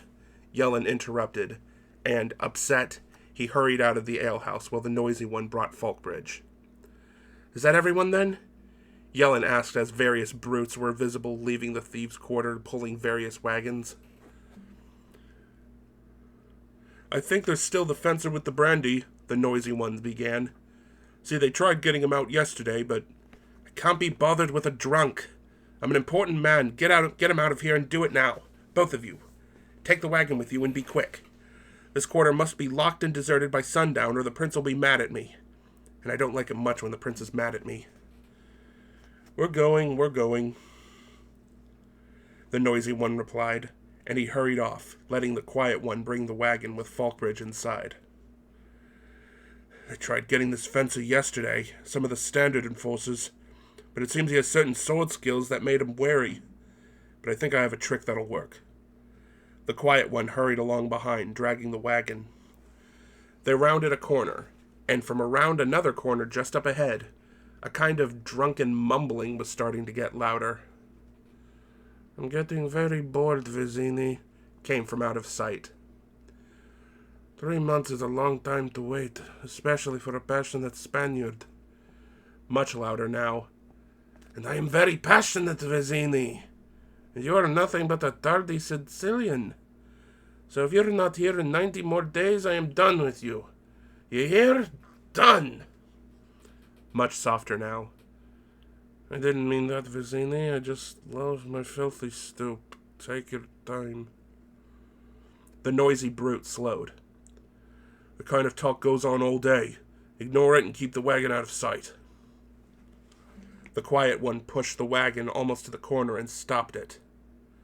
"Stay with the wagon," the noisy one added, and then whispered, "Here comes my trick." And with that, he walked alone around the corner and stared ahead at the skinny fellow sitting clutching the brandy bottle on the stoop. "Oh there, friend," the noisy one said. "I'm not moving. Keep your hold there," said the brandy drinker. "Hear me through, please. I've been sent by Prince Humperdinck himself, who's in need of entertainment. Tomorrow's our country's 500th anniversary, and the dozen greatest tumblers and fencers and entertainers are at this very moment competing. The finest pair will compete personally tomorrow for the new bride and groom. Now, as to why I'm here, yesterday some of my friends tried rousting you, and they said later that you resisted with some splendid sword work. So if you would like, I, at great personal sacrifice, will rush you to the fencing contest where, if you are as good as I am told, you might have yet the honor of entertaining the royal couple tomorrow. Do you think you could win such a competition?" "Breezing." "Then hurry while there's still time to enter." The Spaniard managed to stand. He unsheathed his sword and flashed it a few times across the morning. The noisy one took a few quick steps backward and said, "No time to waste. Come along now." Then the drunk started yelling, "I'm waiting for Vizzini." "Meanie." "I'm not mean. I'm just following the rule." "Cruel?" "Not cruel, not mean. Can't you understand? And here his voice trailed off for a moment as he squinted. Then, quietly, he said, "Fezzik?" From behind the noisy one, the quiet one said, "Who's Fezzik?" Inigo took a step from his stoop, trying desperately to make his eyes focus through the brandy. "Fezzik? Is that the joke you made?" The quiet one said, "Played." Inigo gave a cry and started staggering forward. "Fezzik, it's you!" "True." And he reached out, grabbed Inigo just before he stumbled, brought him back to an upright position. "Hold him just like that," the noisy brute said, and he moved in quickly, right arm raised, as he had done to Falkbridge. Splat! Fezzik dumped the noisy brute into the wagon beside Falkbridge, covering both with a soiled blanket, then hurried back to Inigo, whom he had left leaning propped against a building. "It's just so good to see you," Fezzik said then. "Oh, it is, but..." Inigo's voice was winding steadily down now. "I'm too weak for surprises," were the last words he got out, before he fainted from fatigue and brandy and no food and bad sleep and lots of other things, none of them nutritious. Fezzik hoisted him up with one arm, took the wagon in the other, and hurried back to Falkbridge's house. He carried Inigo inside, placed him upstairs on Falkbridge's feather bed, then hurried away to the entrance of the thieves' quarter, dragging the wagon behind him. He made very sure that the dirty blanket covered both the victims, and outside the entrance the brute squad held a boot count of those they had removed. The total came out right, and by 11 in the morning, the great walled thieves' quarter was officially emptied and padlocked. Released from active duty, Fezzik followed the wall around to a quiet place and waited. He was alone. Walls were never any problem for him, not so long as his arms worked, and he quickly scaled this one and hurried back through the quiet streets to Falkbridge's house. He made some tea, carried it upstairs, force-fed Inigo. Within a few moments, Inigo was blinking under his own power. "It's just so good to see you," Fezzik said then. "Oh, it is, Inigo agreed. "And I'm sorry for fainting, but I have done nothing for 90 days but wait for Vizzini and drink brandy. And a surprise like seeing you, well, that was just too much for me on an empty stomach. But I'm fine now." "Good," Fezzik said. "Vizzini is dead." "He is, eh?" dead, you say? And then he fainted again. Fezzik began berating himself. Oh, you stupid. If there's a right way and a wrong way, trust you to find the dumb way. Fool, back to the beginning was the rule. Fezzik really felt idiotic then, because after months of forgetting, now that he didn't need to remember anymore, he remembered. He hurried downstairs and made some tea and brought some crackers and honey and fed Inigo again. When Inigo blinked, Fezzik said, "Rust." "Thank you, my friend. No more fainting." Then he closed his eyes and slept for an hour. Fezzik busied himself in Falkbridge's kitchen. He really didn't know how to prepare a proper meal, but he could heat and he could cool, and he could sniff the good meat from the rotted. So it wasn't too great a task to finally end up with something that once looked like roast beef, and another thing that could have been a potato. The unexpected smell of hot food brought Inigo around, and he lay in bed, eating every bite Fezzik fed him.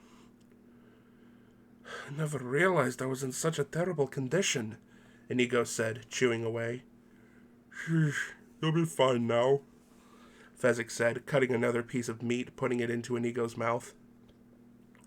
Inigo chewed it carefully down.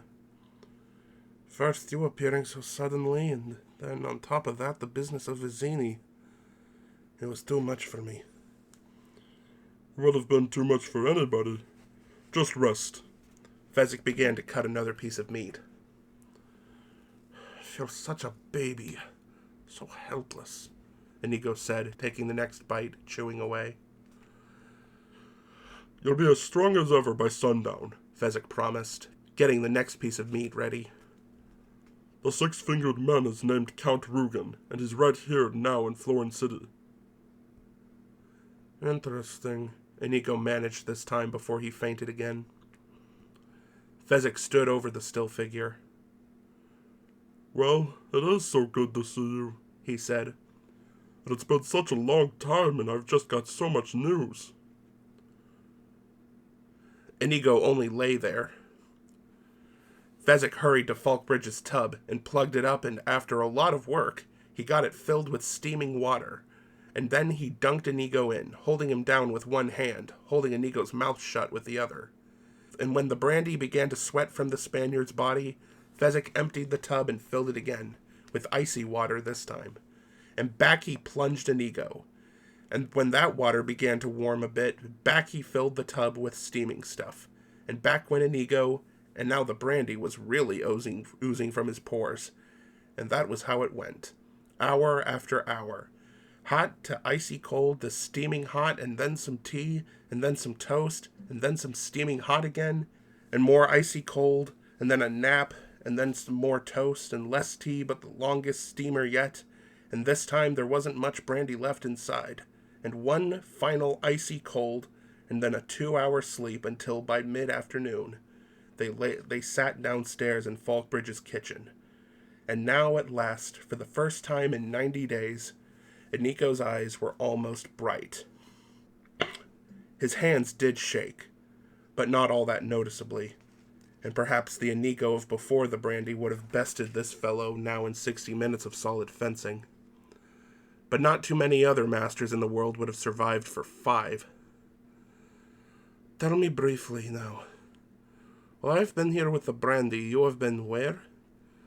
"Well, I spent some time in a fishing village, and then I wandered a bit, and then a few weeks ago I found myself in Gilder, and the talk there was of the coming wedding, and perhaps a coming war. And I remembered Buttercup when I carried her up the cliffs of Insanity. She was so pretty and soft, and I had never been so near perfume before, that I thought it might be nice to see her wedding celebrations. So I came here, but my money was gone. And then they were forming a brute squad and needed giants, and I went to apply, and they beat me with clubs to see if I was strong enough, and when the clubs broke, they decided I was. I've been a brute first class all this past week. It's very good pay." Inigo nodded. "All right. Again, and this time please be brief. From the beginning. The man in black. Did he get by you?" "Yes. Fairly, too. Strength against strength. I was too slow and out of practice. Then it was he that killed Vizzini. That is my belief. Did he use his sword or his strength? Fezzik tried to remember. There weren't many sword wounds, and Vizzini didn't seem broken. There were just these 2 goblets, and Vizzini's dead. Poison is my guess. Why would Vizzini take poison? Fezzik hadn't the least idea. But he was definitely dead? Fezzik was positive. Inigo began to pace the kitchen, his movements quick and sharp, the way his movements were before. All right. Vizzini is dead. Enough of that. Tell me briefly where the 6-fingered Rugen is so I may kill him. That may not be so easy, Inigo, because the Count is with the Prince, and the Prince is in his castle, and he has pledged not to leave till after his wedding, for he fears another sneak attack from Gilder. And all the entrances but the main one are sealed for safety, and the main doors are guarded by 20 men. Inigo said, pacing faster now. If you fought 5 and I fenced 5, that would mean 10 gone. Which would be bad because that would also mean 10 left and they would kill us. But, and now he picked up his pace even more. If you should take 6 and I took 8, that would mean 14 beaten, which would not be as bad, but still bad enough since the 6 remaining would kill us. And now he whirled on Fezzik. How many could you handle at the most? Well, some of them are from the Brute Squad, so I don't think more than 8. Leaving me 12. Which is not impossible, but not the best way to spend your first evening after 3 months on brandy. And suddenly Inigo's body sagged, and in his eyes, bright a moment ago, now there was moisture. What has happened? Fezzik cried. Oh, my friend. I need Vizzini. I'm not a planner. I follow. Tell me what to do, and no man alive does it better. But my mind is like fine wine. It travels badly. I go from thought to thought, but not with logic. And I forget things, and... Help me, Fezzik. What am I to do? Fezzik wanted to cry now, too. I'm the stupidest fellow that was ever born. You know that. I couldn't remember to come back here even after you made up that special lovely rhyme for me. I need Vizzini. But Vizzini is dead. And then Inigo was up again, blazing about the kitchen, and for the first time his fingers were snapping with excitement. I don't need Vizzini. I need his master. I need the man in black. Look, he bested me with steel, my greatness. He bested you with strength, yours. He must have outplanned and outthought Vizzini, and he will tell me how to break through the castle and kill the 6-fingered beast. If you have the least notion where the man in black is at this moment, relate quickly the answer. He sails the 7 seas with the dread pirate Roberts. Why would he do a thing like that? Because he is a sailor for the dread pirate Roberts. A sailor? A common sailor? A common ordinary seaman bests the great Inigo Montoya with a sword? Inconceivable! He must be the dread pirate Roberts, otherwise it makes no sense. In any event, he is sailing far away. Count Rugen says so, and the prince himself gave the order. The prince wants no pirates around, what with all the trouble he is having with Gilder. Remember, they kidnapped the princess once. They might try... Fezzik! We kidnapped the princess once. You never were strong on memory, but even you should recall that we put the Gilder uniform pieces under the princess' saddle. Vizzini did it because he was under orders to do it. Someone wanted Gilder to look guilty. And who but a noble would want that? And what noble more than the war-loving prince himself? We never knew who hired Vizzini. I guess Humperdinck. And as for the Count's word on the man in black's whereabouts, since the Count is the same man who slaughtered my father, we could rest assured that he is certainly a terrific fellow. He started for the door. Come, we have much to do. Fezzik followed him through the darkening streets of the thieves' quarter. You'll explain things to me as we go along? Fezzik asked. I'll explain them to you now. His blade-like body knifed on through the quiet streets, Fezzik hurrying alongside. A. I need to reach Count Rugen to at last avenge my father. B. I cannot plan on how to reach Count Rugen. C. Vizini could have planned it for me, but C. Prime. Vizini is unavailable. However, D. The Man in Black outplanned Vizini, so therefore, E. The Man in Black can get me to Count Rugen. But I told you, Prince Humperdinck, after he captured him, gave orders for all to hear that the Man in Black was to be returned safely to his ship. Everyone in Florin knows this to be so. A. Prince Humperdinck has some plans to kill his fiancée, and hired us to carry them out. But B. The Man in Black ruined Prince Humperdinck's plans. However, eventually, C. Prince Humperdinck managed to capture the Man in Black, and as everybody in all Florin City also knows, Prince Humperdinck has a terrible temper. So therefore, D. If a man has a terrible temper, what could be more fun than losing it against the very fellow who spoiled your plans to kill your fiancée? They had reached the thieves' quarter wall now. Inigo jumped on Fezzik's shoulders, and Fezzik started to climb. Conclusion 1. Inigo continued, not missing a beat. Since the prince is in Florin City taking out his temper on the Man in Black, the Man in Black must also be in Florin City. Conclusion 2. The Man in Black must not be too happy with his present situation. Conclusion 3. I am in Florin City and need a planner to avenge my father, while he is in Florin City and needs a rescuer to salvage his future. And when people have equal needs of each other, conclusion 4 and final, deals are made. Fezzik reached the top of the wall and started carefully climbing down the other side. I understand everything, he said. You understand nothing, but it really doesn't matter, since what you mean is you're glad to see me. Just as I'm glad to see you, because no more loneliness. That's what I mean, said Fezzik. It was dusk when they began their search blindly through all of Florin City. Dusk, a day before the wedding. Count Rugen was about to begin his nightly experiments at that dusk, gathering up his notebooks from his room, filled with all his jottings. 5 levels underground, behind high castle walls, locked and chained and silent, Westley waited beside the machine. In a way, he still looked like Westley, except, of course, that he had been broken. 20 years of his life had been sucked away. 20 were left. Pain was anticipation.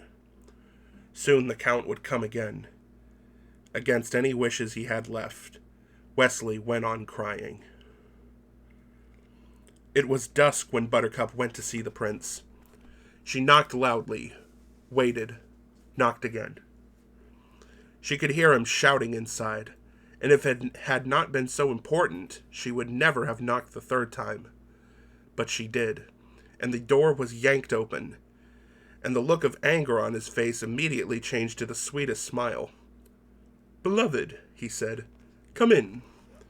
A moment more is all I need." And he turned back to Yellen. "Look at her, Yellen, my bride-to-be. Has any man ever been so blessed?" Yellen shook his head. "Am I wrong, do you think, to go to any lengths, then, to protect her?" Yellen shook his head again. The prince was driving him crazy with his stories of the Gilder infiltration. Yellen had every spy he'd ever used working day and night, and not one of them had come up with anything about Gilder. And yet the prince insisted. Inwardly, Yellen sighed. It was beyond him. He was simply an enforcer, not a prince. In fact, the only remotely disturbing news he'd heard since he'd closed the thief quarter that morning was within the hour, when someone told him of a rumor that the ship of the dread pirate Roberts had perhaps been seen sailing all the way into Florin Channel itself. But such a thing, Yellen knew from long experience, was simply rumor. "I'll tell you, they are everywhere, these Gilders," the prince went on. "And since you seem unable to stop them, I wish to change some plans. All the gates have been sealed to my castle except the front one, yes?" "Yes, and 20 men got it."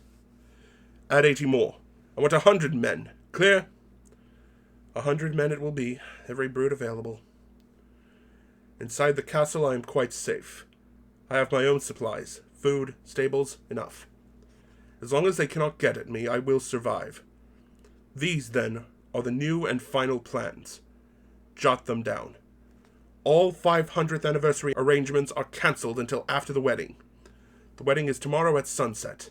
My bride and I will ride my whites to Florin Channel surrounded by all your enforcers. There we will board a ship and begin our long-awaited honeymoon surrounded by every ship in the Florin Armada. Every ship but 4, Buttercup corrected. He blinked at her a moment in silence. Then he said, blowing her a kiss, but discreetly so Yellen couldn't see, Yes, how forgetful I am. Every ship but 4. He turned back to Yellen. But in his blink, in that following silence, Buttercup had seen it all. Those ships will stay with us until I deem it safe to release them. Of course, Gilder could attack then, but that is a chance we must risk. Let me think if there's anything else. The prince loved giving orders, especially the kind he knew would never need carrying out. Also, Yellen was a slow jotter, and that only added to the fun. Excused, the prince said finally. With a bow, Yellen was gone. The full ships were never sent, Buttercup said, when they were alone. Don't bother lying to me anymore. Whatever was done for your own good, sweet pudding. Somehow I do not think so. You're nervous. I'm nervous. We're getting married tomorrow. We've got a right to be. You couldn't be more wrong, you know. I'm very calm. And in truth, she did seem that way. It doesn't matter whether you sent the ships or not. Westley will come for me. There is a God. I know that. And there is love. I know that too. So Westley will save me. You're a silly girl. Now go to your room. Yes, I am a silly girl. And yes, again, I will go to my room. And you are a coward with a heart filled with nothing but fear. The prince had to laugh. The greatest hunter in the world, and you say I am a coward? I do indeed. I'm getting much smarter as I age. I say you are a coward, and you are. I think you hunt only to reassure yourself that you are not what you are, the weakest thing to ever walk the earth. He will come for me, and then we will be gone, and you will be helpless for all your hunting because Westley and I are joined by the bond of love, and you cannot track that, not with 1,000 bloodhounds, and you cannot break it, not with 1,000 swords. Humperdinck screamed toward her then, ripping at her autumn hair, yanking her from her feet and down the long curving corridor to her room, where he tore that door open and threw her inside, and locked her there and started running for the underground entrance to the Zoo of Death. Insert by William Goldman. My father stopped reading. Go on, I said. Lost my place, he said, and I waited there, still weak with pneumonia and wet with fear until he started reading again. Inigo always allowed Fezzik to open the door. Hey, I said. Hold it, that's not right. You skipped. And then I quick caught my tongue because we'd just had that scene where I got all upset about Buttercup marrying Humperdinck when I had accused him of skipping. And I didn't want any repeat of that. Daddy, I said, I don't mean anything or anything. But wasn't the prince sort of running towards the zoo, and then the next thing you said was about Inigo, and maybe, shouldn't there be a page or like that in between? My father started to close the book. I'm not fighting. Please don't close it. It's not for that, he said. And then he looked at me for a long time. Billy, he said. He almost never called me that. I loved it when he did. Anybody else, I hated it. But when the barber did it, I don't know, I just melted. Billy, do you trust me? What is that? Of course I do. Billy, you've got pneumonia. You're taking this book very serious. I know because we already fought once about it. I'm not fighting anymore. Listen to me. I never lied to you yet, did I? Okay. Trust me. I don't want to read you the rest of this chapter, and I want you to say it's all right. Why? What happens in the rest of this chapter? If I tell you, I could accomplish the same by reading. Just say okay. I can't say that until I know what happens. But tell me what happens, and I'll tell you if it's okay, and I promise, if I don't want to hear it, you can skip on to Inigo. You won't do me this favor? I'll sneak out of bed when you're asleep. I don't care where you hide the book. I'll find it, and I'll read the rest of the chapter myself. So you might as well tell me. Billy, please. I gotcha. You might as well admit it. My father sighed this terrible sound. I knew I had him beaten then. Westley dies, my father said. I said, What do you mean Westley dies? You mean dies? My father nodded. Prince Humperdinck kills him. He's only faking, though, right? My father shook his head, closed the book all the way. Oh, shit, I said, and started to cry. I'm sorry, my father said. I'll leave you alone. And he left me. Who gets Humperdinck? I screamed after him. He stopped in the hall. I don't understand. Who kills Prince Humperdinck? At the end, somebody's got to get him. Is it Fezzik? Who? Nobody kills him. He lives. You mean he wins, Daddy? Jesus, what did you read me this thing for? And I buried my head in my pillows, and I never cried like that again. Not once to this day. I could feel almost my heart emptying into my pillow. I guess the most amazing thing about crying, though, is that when you're in it, you think it'll go on forever, but it never really lasts half what you think. Not in terms of real time. In terms of real emotions, it's worse than you think, but not by the clock. When my father came back, it couldn't have been even an hour later. So, he said, shall we go on tonight or not? Shoot, I told him, eyes dry, no catch in throat, nothing. Fire when ready. With Inigo? Let's hear the murder, I said. I knew I wasn't about to bawl again. Like Buttercup's, my heart was now a secret garden, and the walls were very high. Humperdinck screamed toward her then, ripping at her autumn hair, yanking her from her feet and down the long, curving corridor to her room, where he tore the door open and threw her inside, and locked her there and started running for the underground entrance to the Zoo of Death. And down he plunged, giant stride after giant stride. And when he threw the door of the 5th level cage open, even Count Rugen was startled at the purity of whatever the emotion was that was reflected in the prince's eyes.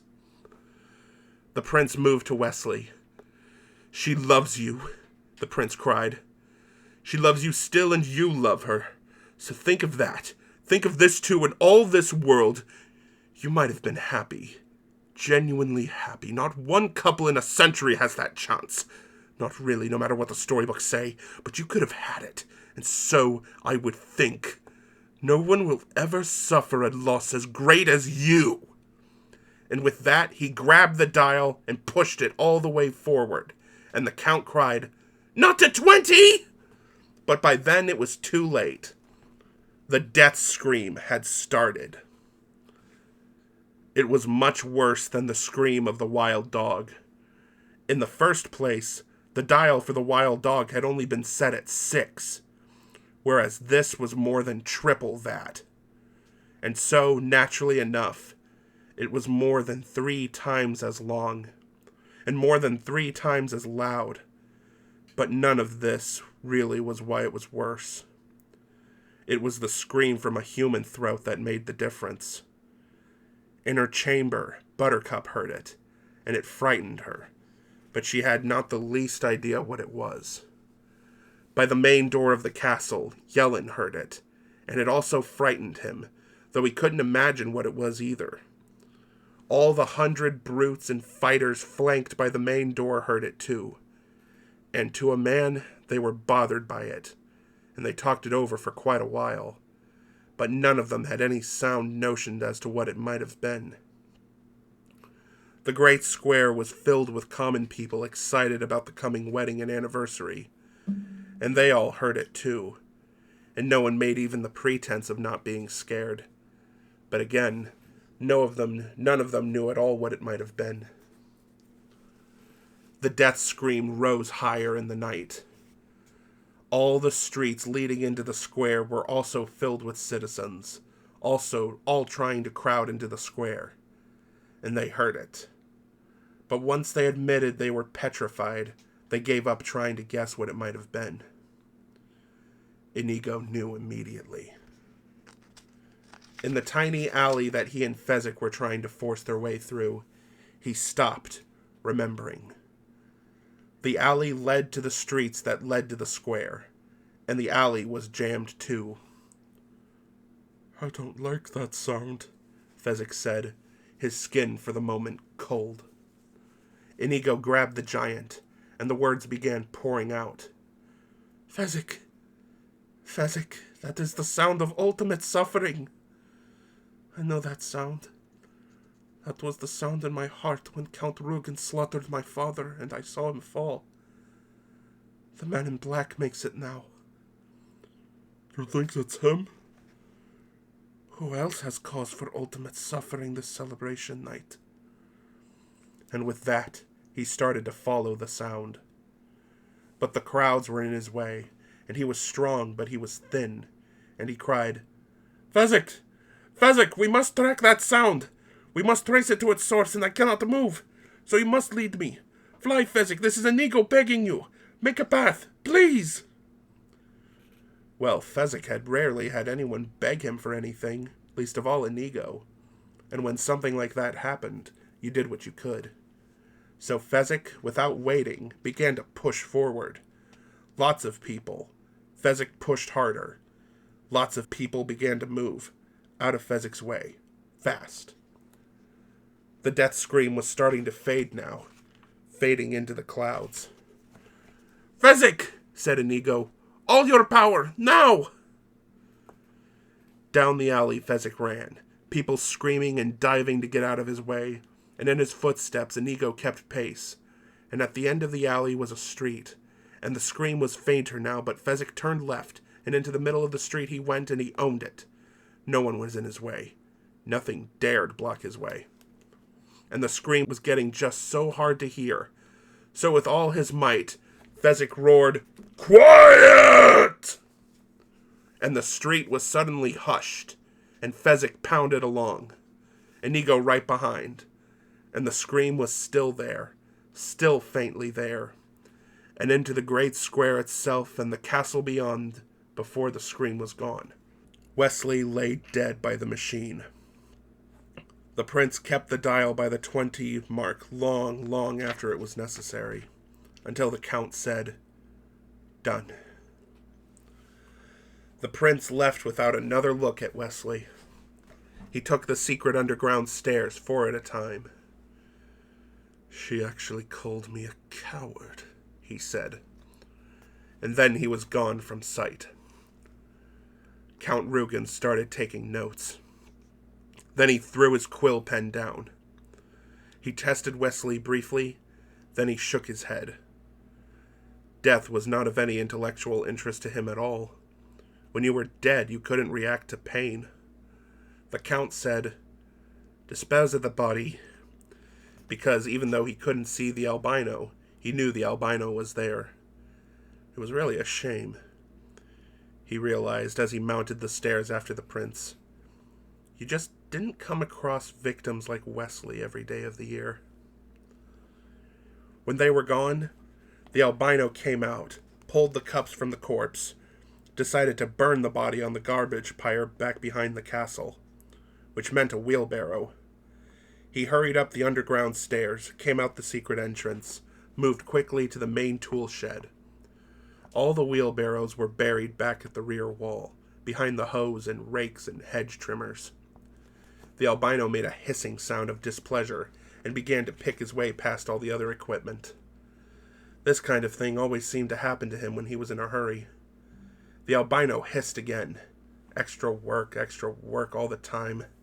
Wouldn't you just know it? He finally got the barrow out and was just passing the false and deadly supposed main entrance to the zoo when, "I'm having the devil's own troubles tracking that scream," was spoken to him, and the albino whirled to find there in the castle grounds, a blade-thin stranger with a sword in his hand. The sword suddenly flicked its way to the albino's throat. "Where is the man in black?" the swordsman said then. He had a giant scar slanting down each cheek, and seemed like no one to trifle with. Whispered, "I know no man in black." "Did the scream come from that place?" The fellow indicated the main entrance. Nod. "And the throat it came from?" "I need this man, so be quick." Whispered, "Westley." Inigo reasoned. "A sailor, brought here by Rugen?" Nod. "And I reach him where?" The albino hesitated, then pointed to the deadly entrance. Whispered, "He is on the bottom level, 5 levels down." "Then I have no more need for you. Quiet him a while, Fezzik." From behind him, the albino was aware of a giant shadow moving. Funny, he thought, the last thing he remembered. I thought that was a tree. Inigo was on fire now. There was no stopping him. Fezzik hesitated by the main door. Why would he tell the truth? "He's a zookeeper threatened with death. Why would he lie?" That doesn't follow. "I don't care," Inigo said sharply, and in fact he didn't. He knew in his heart the man in black was down there. There was no other reason for Fezzik to find him, for Fezzik to know of Rugen, for everything to be coming together after so many years of waiting. If there was a God, then there was a man in black waiting. Inigo knew that. He knew it. And of course he was absolutely right. But right again, of course, there were many things he did not know. That the man in black was dead, for one. That the entrance they were taking was the wrong one, for another. A false one, set up to foil those, like himself, who did not belong. There were spitting cobras down there, though what would actually come at him would be worse. These things he did not know either. But his father had to be avenged. And the man in black would figure out how. That was enough for Inigo. And so, with an urgency that would soon turn to deep regret, he and Fezzik approached the Zoo of Death. And more icy cold, and then a nap, and then maybe a fucking period, Goldman. What the fuck is this sentence?